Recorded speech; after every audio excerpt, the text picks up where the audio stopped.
Assalamualaikum warahmatullahi wabarakatuh. Perkenalkan, saya Agustia Mauri, BP 171102 1025 dari kelas 4B dan 4 akuntansi. Kali ini saya akan mempresentasikan mengenai ethical leadership. Yang pertama yaitu defining ethical leadership. Kepemimpinan adalah kemampuan atau otoritas untuk membimbing dan mengarahkan orang lain menuju suatu tujuan. Kebanyakan orang setuju bahwa kepemimpinan yang efektif sangat penting bagi sebuah perusahaan. Keputusan etis adalah salah satu dimensi kepemimpinan. Perusahaan yang sukses dan berkembang berdasarkan kepemimpinan dan kemampuan kreatif dari pendirinya.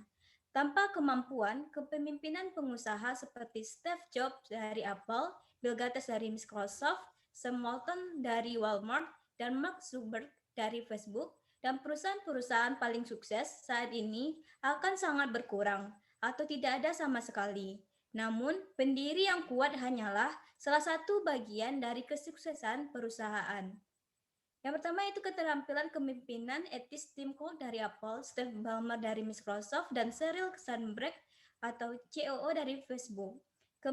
Kepemimpinan etis menciptakan budaya etis, manajer puncak memberikan contoh untuk budaya perusahaan-perusahaan. Jika para pemimpin ini gagal untuk mengekspresikan perilaku dan tujuan etis yang diinginkan, budaya perusahaan berkembang dengan sendirinya. Untuk mencerminkan nilai dan norma perusahaan, pertimbangkan nasib satu perusahaan akuntansi yang sangat menguntungkan dan sukses. Kepemimpinan memiliki dampak signifikan pada pengambilan keputusan etis karena pemimpin memiliki kekuatan untuk memotivasi orang lain dan menegakkan norma, kebijakan, dan sudut pandang organisasi. Pemimpin etis memastikan tujuan ini terpenuhi dengan cara yang etis. Kepemimpinan etis ini tidak terbatas pada manajemen atau anggota dewan. Dalam banyak situasi, tindakan rekan kerja sangat mempengaruhi keputusan etis karyawan. Oleh karena itu, penting untuk menyadari bahwa meskipun kepemimpinan etis sering dibahas dalam istilah direktur perusahaan dan eksekutif puncak, bahkan karyawan tingkat bawah menunjukkan sifat kepemimpinan yang etis. Semua karyawan yang bertanggung jawab harus terlibat dalam pengambilan keputusan yang etis dan menunjukkan karakteristik kepemimpinan yang etis. Seorang pemimpin harus memiliki rasa hormat pengikut dan juga memberikan standar perilaku. Misalnya, mantan kandidat CEO Christopher Kubasik dari Lockheed Martin mengundurkan diri setelah audit internal mengungkapkan bahwa dia memiliki hubungan yang tidak pantas dengan seorang karyawan. Yang kedua itu Recruitment for Ethical Leadership, Benefit of Ethical Leadership. Pemimpin etis membutuhkan karakter yang baik. Pemimpin etis juga membutuhkan keterampilan untuk memimpin dan membimbing orang lain. Keterampilan kepemimpinan etis berkembang melalui pelatihan, pengalaman, dan pembelajaran praktik kepemimpinan terbaik selama bertahun-tahun. Kualitas kepemimpinan berbeda untuk setiap situasi, namun sejumlah persyaratan telah diidentifikasi, misalnya pemimpin etis harus mencontoh nilai-nilai organisasi, menempatkan apa yang terbaik dari bagi organisasi di atas kepentingan mereka sendiri. Melatih dan mengembangkan karyawan sepanjang karir mereka, membangun mekanisme pelaporan, memahami nilai dan persepsi karyawan, dan mengenali batasan, aturan, dan nilai organisasi. Para pemimpin etis tidak boleh menutup mata terhadap pelanggaran yang diamati. Kekuatan pemimpin etis melibatkan mengenali kelemahan mereka sendiri dan mengandalkan orang lain untuk membantu mereka. Pemimpin etis mendorong karyawan untuk mencapai potensi penuh mereka dan menekankan peran mereka sebagai rekan pencipta nilai yang penting. Mereka juga mencoba mengembangkan kebijakan dan prosedur yang memberikan insentif kepada mereka yang melatih para pemimpin baru. Mengembangkan pemimpin harus menjadi proses siklus atau tidak pernah berakhir dalam organisasi. Ada 7 kebiasaan pemimpin etis yang kuat. Yang pertama, pemimpin yang beretika memiliki karakter pribadi yang kuat. Yang kedua, pemimpin yang beretika memiliki hasrat untuk melakukan yang benar. Yang ketiga, pemimpin yang beretika adalah proaktif. Yang keempat, pemimpin yang etis mempertimbangkan kepentingan semua pemangku kepentingan. Yang kelima, pemimpin yang beretika adalah panutan bagi nilai-nilai organisasi. Yang keenam, pemimpin yang etis, transparan, dan terlibat aktif dalam pengambilan keputusan. Selanjutnya, para pemimpin etis harus berpegang teguh pada prinsip mereka dan jika perlu meninggalkan organisasi jika sistem tata kelola perusahaannya sangat cacat sehingga tidak memungkinkan membuat pilihan yang tepat. Pemimpin etis tidak menunggu masalah etika muncul. Mereka mengantisipasi, merencanakan, dan bertindak proaktif untuk menghindari potensi krisis. Salah satu caranya untuk menjadi proaktif adalah dengan mengambil peran kepemimpinan dalam mengembangkan program efektif yang memberikan bimbingan dan dukungan kepada karyawan untuk membuat pilihan yang lebih etis. Bahkan dalam menghadapi tekanan yang cukup besar untuk melakukan hal lain. Pemimpin etis yang proaktif memahami kebutuhan sosial dan menerapkan atau mengembangkan praktik terbaik kepemimpinan etis yang ada di industri mereka. Contohnya yaitu satu dari nasib majalah perusahaan terbaik untuk bekerja, termasuk perusahaan penyimpanan data NetApp yang mengambil sikap proaktif terhadap perilaku etis. Yang ketiga yaitu kepemimpinan etis dan budaya organisasi. Budaya organisasi muncul apakah ada kepemimpinan yang efektif atau tidak. Yang etis dimensi tergantung pada bagaimana pemimpin perusahaan mempengaruhi budaya. Dalam organisasi di mana para pemimpin toleran atau acuh tak acuh terhadap pelanggaran. Budaya mungkin akan berkembang di mana karyawan pengambilan jalan pintas dan atau mengambil risiko berlebihan untuk memajukan advance karir. Di sisi lain, pemimpin etis mengakui bahwa budaya organisasi akan berdampak langsung pada perilaku karyawan dan melakukan upaya lebih besar untuk mempromosikan budaya etika dan kepatuhan. Pemimpin membantu mengatur nada untuk budaya seperti itu melalui nilai-nilai bersama, sikap, dan praktik etis. Pemimpin etis umumnya mengadopsi salah satu dari dua pendekatan kepemimpinan, yaitu pendekatan berbasis kepatuhan atau pendekatan berbasis integritas. Pendekatan berbasis integritas memandang etika sebagai peluang untuk menerapkan nilai-nilai inti. Pemimpin yang mengadopsi pendekatan berbasis integritas bertanggung jawab atau etika perusahaan frame budaya dan membuat karyawan bertanggung jawab untuk mempraktikkan perilaku etis dan praktik inti. Pendekatan berbasis integritas biasanya memiliki chief officer, manajer sumber daya manusia, dan komite anggota dewan yang terlibat dengan program etika dan kepatuhan. Jenis pendekatan tidak hanya memperdayakan karyawan, tetapi membantu mereka mengintegrasikan nilai-nilai etika dan prinsip yang ditetapkan oleh perusahaan. Pemimpin yang tidak etis biasanya egosentris dan sering melakukan apapun untuk mencapainya tujuan organisasi dan dirinya sendiri.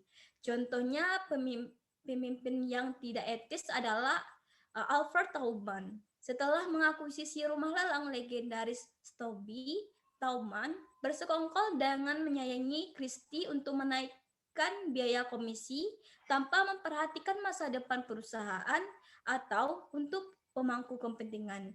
Dia kemudian karena penetapan harga, dia kemudian dihukum karena penetapan harga, menghabiskan 1 tahun di penjara dan dibayar denda sebanyak 7,5 juta dolar. Para pemimpin apatis tidak menunjukkan semangat untuk perusahaan atau misi organisasi. Karyawan tidak melihat pengorbanan di dalamnya yang ditunjukkan oleh manajer atau pemimpin lain. Satu contoh yang mungkin dari tipe pemimpin ini adalah Tony Hayward, mantan CEO BP, sebagai minyak tumpahan di Teluk Meksiko bocor lebih dari 172 juta galon minyak ke laut. Mr. Hayward menghadiri perlombaan kapal pesiar dan diduga mengarahkan karyawan untuk mengecilkan bencana untuk menjaga harga saham tetap bertahan. Oleh karena itu, para pemimpin harus membangun sistem komunikasi yang kuat untuk memberitahu karyawan tentang aktivitas perusahaan dan mendorong mereka untuk melaporkan kekhawatiran kepada pemimpin perusahaan. Untuk memastikan karyawan memiliki pemahaman yang sama, pemimpin etis juga mengomunikasikan nilai dan prinsip panduan perusahaan dan menunjukkan kompetensi dan kredibilitas dalam pengambilan keputusan yang etis. Selanjutnya itu mengelola konflik etika. Konflik etis terjadi ketika ada dua atau lebih posisi pada keputusan etis. Terkadang konflik etika muncul karena karyawan merasa tidak nyaman dengan diri mereka sendiri atau keputusan rekan kerja mereka. Salah satu manfaat dari konflik etika yaitu membantu menunjukkan masalah etika. Pengambilan keputusan etis tidak terjadi kecuali masalah etika diidentifikasi dan perlu terselesaikan. Sebagai contoh, anggaplah Dewan Direksi sebuah perusahaan besar menemukan bahwa CEO menghiasi resumenya, perusahaan telah melalui suksesi CEO dan harus membuat pilihan apakah akan memecat yang lain. Bahkan jika CEO dipecat, perusahaan menerima pukulan terhadap reputasinya karena tidak menyelesaikan calon CEO dengan tepat. Dewan pemilik itu dewan memiliki konflik etika yang harus diselesaikan. Situasi ini terjadi di Yahoo dan CEO ditekan untuk mengundurkan diri. Sementara para pemimpin tidak dapat sepenuhnya menghindari konflik etika. Mereka dapat mempertahankan budaya perusahaan yang etis melalui manajemen konflik yang tepat. Karyawan yang dapat memilih untuk mendekati konflik situasi dalam salah satu dari 5 cara: abaikan masalah, hadapi orang lain, laporkan konflik kepada manajemen, menggunakan hotline, atau terlibatnya dalam whistleblowing eksternal. Karyawan yang merasa pemimpin mereka etis dan bersedia mendengarkan kekhawatiran mereka lebih mungkin untuk didekati orang lain atau melaporkan konflik secara internal. Yang kelima yaitu gaya manajemen konflik. Ada banyak contoh di tempat kerja ketika seseorang pemimpin harus turun tangan untuk menyelesaikan masalah etika konflik. Bagaimana seorang pemimpin mendekati situasi konflik, menentukan strategi mana yang dia mengadopsi ketika menyelesaikan konflik. Mengkategorikan manajemen konflik ke dalam 5 gaya, yaitu bersaing, menghindari, mengakomodasi, berkolaborasi, dan berkompromi. Gaya-gaya ini adalah berdasarkan 2 dimensi, ketegasan dan kooperatif. Ketegasan bertindak dalam kepentingan terbaiknya sendiri, sedangkan kooperatif berarti bekerja untuk kepentingan terbaik dari orang lain. Gambar 11.1 menunjukkan memberikan representasi visual dari 5 konflik ini. Gaya manajemen berdasarkan tingkat ketegasan dan kooperatif. Dalam mengembangkan gaya manajemen konflik untuk menyelesaikan masalah etika, seorang pemimpin mungkin perlu menyesuaikan gaya untuk cocok dengan dilema etika tertentu. Mereka percaya bahwa pendekatan terbaik untuk menyelesaikan konflik adalah agar masing-masing pihak menyerahkan sesuatu yang mendapatkan sesuatu yang berharga. Pemimpin dengan daya kolaboratif fleksibel karena mereka dapat bersikap tegas dan kooperatif tergantung pada situasinya. Mereka berhati-hati untuk memastikan mereka tidak hanya menyalahgunakan kekuasaan mereka dan mempertimbangkan keputusan saingan mereka di konflik. Yang keenam, pemberdayaan pemimpin etis para karyawan. Etika memimpin dalam suatu organisasi tidak dapat membuat setiap keputusan etis sendiri. Faktanya, banyak keputusan sehari-hari tidak akan dibuat oleh manajemen, tetapi oleh karyawan. Karyawan terus-menerus menghadapi tekanan dan peluang organisasi di tempat kerja untuk terlibat dalam perilaku etis atau pelanggaran. Karena keputusan karyawan memiliki dampak yang luas pada suatu organisasi, pemimpin etis harus memperdayakan karyawan untuk membuat keputusan etis dan bertanggung jawab atas perilaku mereka. Karyawan di semua level organisasi harus memiliki kesempatan untuk mengembangkan dan menggunakan keterampilan kepemimpinan yang etis. Pemberdayaan karyawan merupakan komponen penting dari budaya organisasi berbasis nilai. Budaya berbasis nilai mendorong karyawan untuk mengungkapkan keprihatinan, mengemukakan masalah etika, dan mengambil pendekatan proaktif untuk menyelesaikan konflik. Akses mudah ke kode etik dan kebijakan membantu karyawan saat membuat keputusan etis, menciptakan budaya komunikasi terbuka di mana diskusi tentang topik etika adalah hal yang biasa mendorong karyawan untuk mengemukakan masalah. Yang ketujuh yaitu etika kepemimpinan komunikasi. Transparansi dan pelaporan adalah dua dimensi utama dari komunikasi etis. Pemimpin etis menciptakan transparansi dengan mengembangkan budaya di mana etika sering dibahas. Keterbukaan dan aksesibilitas, pemimpin penting dalam menangani dan menyelesaikan masalah etika. Pelaporan adalah proses dua arah di mana komunikator berkomunikasi dengan atasan dan bawahan. Meskipun merupakan praktik umum untuk melapor kepada atasan, jarang merasa bertanggung jawab untuk melapor kepada bawahan. Namun, para pemimpin etis menganggap diri mereka bertanggung jawab untuk melaporkan kepada karyawan mereka, karena mereka mengakui bahwa karyawan memiliki kepentingan penting dalam keberhasilan etis organisasi. Pelaporan bisa menjadi proses formal atau informal. Pelaporan informal terjadi di lingkungan seperti rapat dan konferensi. Proses pelaporan formal juga termasuk sistem pelaporan anonim. Pelaporan informal terjadi ketika para pemimpin berinteraksi di antara karyawan dan memberi mereka informasi tentang keputusan, kebijakan, dan etika perusahaan. Kepemimpinan etis tidak mungkin terjadi tanpa komunikasi yang efektif. Bagaimana seorang pemimpin berkomunikasi memberi karyawan gagasan yang jelas tentang peran dan harapan perusahaan. Misalnya, komunikasi tentang topik etika menunjukkan bahwa pemimpin cukup peduli tentang budaya etis dan partisipasi karyawan untuk mengomunikasikan tujuan dan nilai. Komunikasi menciptakan hubungan pemimpin-pengikut yang dapat mengarah pada saling menguntungkan, yang saling menguntungkan hubungan antara perusahaan dan karyawan. Pemimpin yang ingin mendorong etika perilaku organisasi harus menjadikan keterampilan komunikasi etis sebagai pertimbangan utama. Yang kedelapan yaitu keterampilan berkomunikasi kepemimpinan yang etis. Sama seperti keterampilan kepemimpinan etis, keterampilan komunikasi etis tidak datang dengan mudah. Sementara beberapa mungkin menjadi komunikator yang lebih baik dari yang lain. Keterampilan komunikasi ini membutuhkan latihan. Seorang pemimpin yang bermaksud baik mungkin bukan komunikator yang baik, dan setiap individu berkomunikasi secara berbeda.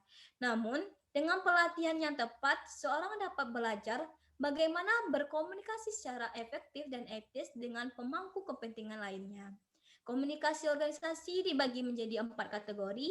Yang pertama, komunikasi interpersonal, kedua, komunikasi kelompok kecil, yang ketiga, komunikasi nonverbal, dan yang terakhir, mendengarkan. Komunikasi interpersonal adalah bentuk komunikasi yang paling terkenal dan terjadi ketika dua orang atau lebih berinteraksi satu sama lain. Komunikasi interpersonal memberikan kesempatan yang intim bagi pemimpin etis untuk menerima atau mengeluarkan informasi. Ini juga memberikan kesempatan untuk melatih karyawan ketika berpotensi etis masalah muncul. Untuk menjaga komunikasi interpersonal yang etis, idealnya komunikasi interpersonal dalam situasi ini mengarah pada perubahan perilaku yang positif. Yang kesembilan yaitu leader-follower relationship in communication. Komunikasi sangat penting untuk mengurangi isolasi pemimpin dan menciptakan hubungan antara pemimpin dan pengikut. Teori pertukaran mengklaim bahwa pemimpin membentuk hubungan yang unik dengan pengikut melalui interaksi sosial.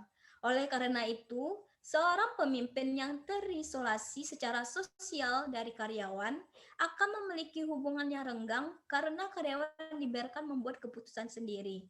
Sebaliknya, pemimpin yang memiliki hubungan positif dan saling menghormati dengan karyawan dapat meningkatkan kepuasan kerja dan komitmen terhadap perusahaan. Karena itu, pemimpin organisasi sering menempati posisi manajerial. Tanggung jawab pekerjaan mereka cenderung berbeda dari karyawan tingkat bawah. Hal ini menciptakan kecenderungan yang lebih besar bagi pemimpin untuk menjadi terisolasi. Untuk mengurangi isolasi sosial ini, penting bagi para pemimpin etis untuk sering berkomunikasi dan berinteraksi dengan karyawan. Oleh karena itu, seorang pemimpin yang beretika harus menggunakan komunikasi untuk meyakinkan karyawan bahwa kekhawatiran mereka akan ditanggapi dengan serius. Ada beberapa. Yang pertama itu ethics program and communication. Mungkin salah satu cara yang paling dapat diamati untuk mengkomunikasikan nilai-nilai etika kepada karyawan, yaitu melalui kode etik dan pelatihan tentang cara membuat keputusan etis. Kode etik ini memberikan pedoman penting bagi karyawan tentang bagaimana bertindak dalam situasi yang berbeda. Yang kedua itu power difference and workplace politics. Meskipun kemungkinan akan ada perbedaan kekuasaan antara supervisor dan karyawan dalam organisasi, penting bahwa pemimpin etis berusaha untuk mengurangi perbedaan ini ketika komunikasi etis terlibat. Yang terakhir yaitu feedback. Sebagian besar perusahaan menyadari perlunya pemimpin organisasi untuk memberikan umpan balik kepada karyawan. Umpan balik dapat terjadi melalui metode informal seperti percakapan sederhana atau melalui sistem yang lebih formal seperti evaluasi kinerja karyawan. Pemimpin yang etis memahami pentingnya umpan balik positif dan negatif bagi karyawan. Etika perusahaan, umpan balik karyawan dapat dihasilkan dengan berbagai cara, termasuk wawancara, survei anonim, audit etika, dan situs web. Mendorong karyawan untuk memberikan umpan balik penting dalam membuat karyawan merasa terlibat dalam mengembangkan budaya perusahaan. Yang ke-10 yaitu leadership styles influence ethical decision. Gaya kepemimpinan mempengaruhi banyak aspek perilaku organisasi, termasuk penerimaan dan kepatuhan karyawan terhadap norma dan nilai organisasi. Gaya berfokus pada membangun nilai-nilai organisasi yang kuat di antara karyawan, berkontribusi pada standar perilaku bersama. Ada 6 gaya kepemimpinan yang berbasis kecerdasan emosional telah diidentifikasi oleh Daniel Goleman. Yang pertama itu pemimpin yang memaksa, menuntut kepatuhan sesaat dan berfokus pada pencapaian inisiatif dan pengendalian diri. Meskipun gaya ini bisa sangat efektif selama masa krisis atau selama perputaran, sebaliknya menciptakan iklim negatif untuk kinerja organisasi. Yang kedua, pemimpin yang berwibawa dianggap sebagai salah satu gaya paling efektif mengilhami karyawan untuk mengikuti sebuah visi, memfasilitasi perubahan, dan menciptakan iklim kinerja yang sangat positif. Pemimpin afiliatif menghargai orang, emosi mereka, dan kebutuhan mereka, dan mengandalkan persahabatan dan kepercayaan untuk mempromosikan fleksibilitas, inovasi, dan pengambilan risiko. Yang keempat, pemimpin yang demokratif mengandalkan partisipasi dan kerja tim untuk mencapai keputusan kolaboratif. Gaya ini berfokus pada komunikasi dan menciptakan iklim positif untuk mencapai hasil. Yang kelima, pemimpin penentu kecepatan dapat menciptakan iklim negatif karena standar tinggi yang dia tetapkan. Gaya ini bekerja paling baik untuk mencapai hasil cepat dari individu bermotivasi tinggi yang menghargai pencapaian dan mengambil inisiatif. Yang terakhir, pemimpin pembinaan membangun iklim positif dengan mengembangkan keterampilan untuk mendorong kesuksesan jangka panjang, mendelegasikan tanggung jawab, dan dengan terampil mengeluarkan tugas yang menantang. Yang ke-11 yaitu di deradar modal. Cara terbaik untuk menangani pelanggaran adalah dengan menghindarinya sepenuhnya. Namun, bahkan organisasi terbaik pun menderita risiko etika. Ketika kesalahan etika atau masalah muncul, pemimpin harus memiliki rencana untuk menjawab kekhawatiran pemangku kepentingan dan pulih dari kesalahan. Mengakui masalah etika, menghindari pelanggaran bila memungkinkan, menemukan area risiko etika, menjawab kekhawatiran pemangku kepentingan ketika masalah etika terungkap, dan memulihkan dari bencana kesalahan dengan memperbaiki kelemahan dalam program etika. Terdapat pemulihan yang bisa dilakukan. Pemulihan tersebut melibatkan proses 4 langkah. Yang pertama, mengambil tindakan korektif, memberikan kompensasi kepada pemangku kepentingan yang dirugikan oleh pelanggaran tersebut, menyatakan penyelesaian atas kesalahan tersebut, dan memperkuat reputasi perusahaan dengan pesan-pesan positif. Yang terakhir yaitu kesimpulan. Kepemimpinan adalah kemampuan atau otoritas untuk membimbing dan mengarahkan orang lain menuju suatu tujuan. Keputusan etis harus menjadi salah satu dimensi kepemimpinan. Kepemimpinan etis memiliki dampak signifikan pada pengambilan keputusan etis karena pemimpin memiliki kekuatan untuk memotivasi orang lain dan menegakkan norma dan kebijakan organisasi. Ada banyak manfaat dari kepemimpinan etis. Yang pertama, kepemimpinan yang etis mendorong karyawan untuk bertindak dengan cara yang etis dalam lingkungan kerja mereka sehari-hari. Yang kedua, kepemimpinan yang etis juga dapat menyebabkan kepuasan karyawan dan komitmen karyawan yang lebih tinggi. Pelanggan sering bersedia membayar harga yang lebih tinggi untuk produk dari perusahaan yang beretika. Yang terakhir, kepemimpinan etis juga dapat berdampak penilaian pasar jangka panjang pada perusahaan. Akhirnya perusahaan yang menunjukkan bahwa mereka memiliki program etika yang kuat, lebih mungkin untuk melihat pengurangan denda mereka jika pelanggaran harus terjadi. Hanya itu yang dapat saya jelaskan. Jika ada kesalahan kata, mohon maaf. Wassalamualaikum warahmatullahi wabarakatuh.